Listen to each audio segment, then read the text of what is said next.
I want to talk to you about reverse parking, or as it's also called, reverse bay parking, stall parking, or 90-degree reverse parking.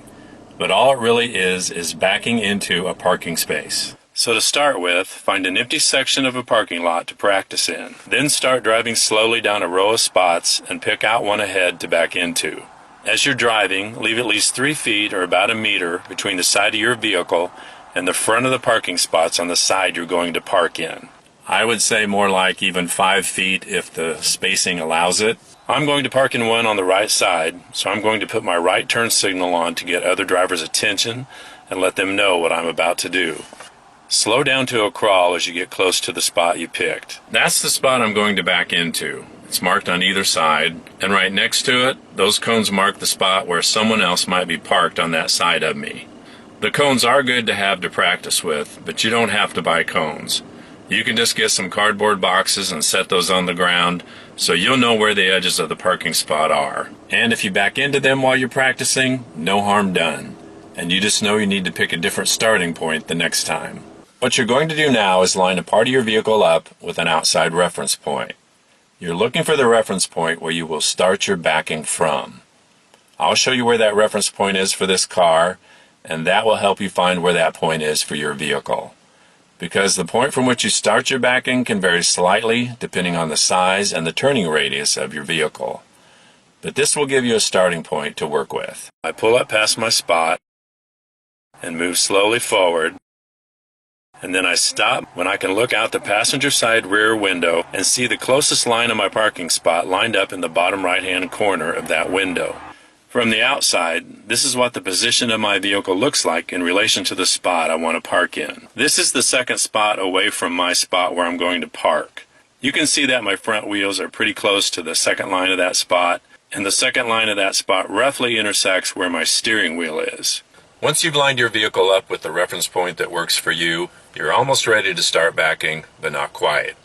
Because first you have to carefully check the area all around your vehicle for other traffic or pedestrians. Check over your shoulder, check your left and right mirrors, check your rear view mirror, check your backup camera if you have one, just to be sure the area is safe for you to start backing.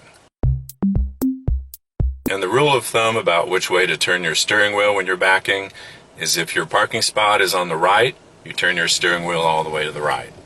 And if your parking spot is on the left of you, turn your steering wheel all the way to the left and lock it there as you're backing. After you've checked all around and you know the area is safe, put your foot on the brake, put your vehicle in reverse, and you're going to start backing. And as soon as you start moving, turn that steering wheel all the way to the right and lock it there. And just start backing. Back up slowly and keep checking around you as you back. Got my wheel cranked all the way to the right. I'm holding it there. And I'm backing in between the cones into my parking spot. Continue backing and the rear end of your vehicle will swing around into the parking spot. As you're backing into the stall, the front of your vehicle will start to straighten out. And when it looks like it's starting to point straight ahead, turn the steering wheel back to center so you're backing straight into the spot. You can kind of judge that by looking straight ahead at another stall that's lined up with yours and going by those lines. And if the parking spot is on your left, you'll need to find a reference point for that too. In my car, when I'm in the driver's seat looking left, I look like I'm just about centered in that second spot past my parking spot. Then I can turn my wheel all the way to the left and start backing. I did this with a smaller vehicle too, and found that the reference points for it were slightly different than for my vehicle. They were close, but not quite the same. That's the point of practice. But what do your reference points look like when there are other cars parked in the spots next to yours? If the spot you're going to back into is on your left, your reference point really remains the same. You can see well enough out of your left side window that you can line up with the middle of the second spot after yours.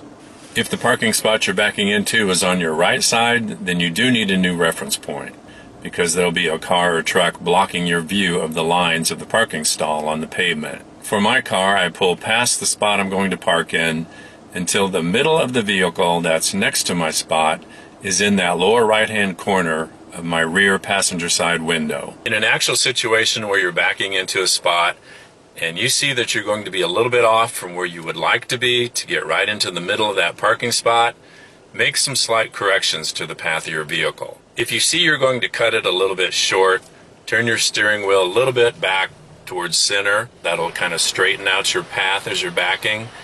And as you make that correction for a few feet, then turn it back to the right again to continue your backing turn. If you see that you're going too wide and you're going to overshoot your spot, put it in drive and go forward a little bit to the left to cut down on that angle. Then put it in reverse, turn your wheel back to the right, and continue backing. I've shown you the reference points that work for my car, so go out and practice and find the reference points that work for you. Thanks for watching, and I hope this helps somebody. Take care and drive safe.